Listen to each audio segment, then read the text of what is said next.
السلام علیکم ورحمۃ اللہ وبرکاتہ۔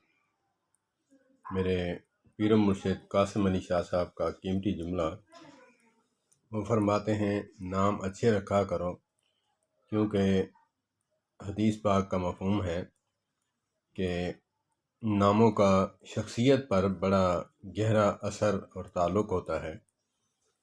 پھر اس کے بعد جب انسان بلوغت سے اوپر ہوتا ہے تو وہ اپنے نام کا مطلب دیکھ کر اس کے مطابق چل رہا ہے تو ٹھیک ہے، اس کو مبارکباد ہے۔ اگر نہیں چل رہا تو اس کے نیم کے مطلب کے مطابق اس کو چلنا چاہیے، کیونکہ وہ کمال ترقی کرتا ہے، کمال کو پہنچتا ہے۔ میں اگزامپل دینا چاہوں گا، جیسے میرے پیر مرشد قاسم علی شاہ صاحب کا نام ہے قاسم، بانٹنے والا، علم بانٹنے والا، دولت بانٹنے والا، درد بانٹنے والا۔ بے عینی اپنے نام کے مطلب کے مطابق ان کی پرسنالٹی ہے۔ اللہ پاک نے ان کو کیسے ترقی دی ہے، اللہ پاک نے ان کو کیسے ترقی دی ہے، تو اسی طرح نام ہے طیب۔ طیب معنی پاک،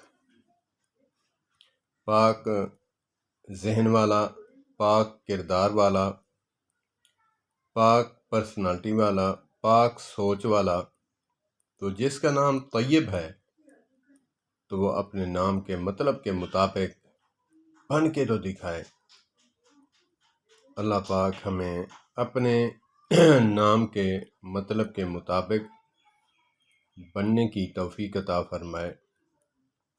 ہمیں اوپر سے بننے سنورنے کی بڑی چاہ ہوتی ہے، لیکن اندر سے کالے ہوتے ہیں، تو ہمیں دونوں طرف ظاہر بھی ہمارا اچھا ہونا چاہیے اور باطن بھی ہمارا اچھا ہونا چاہیے۔ والسلام علیکم ورحمۃ اللہ وبرکاتہ۔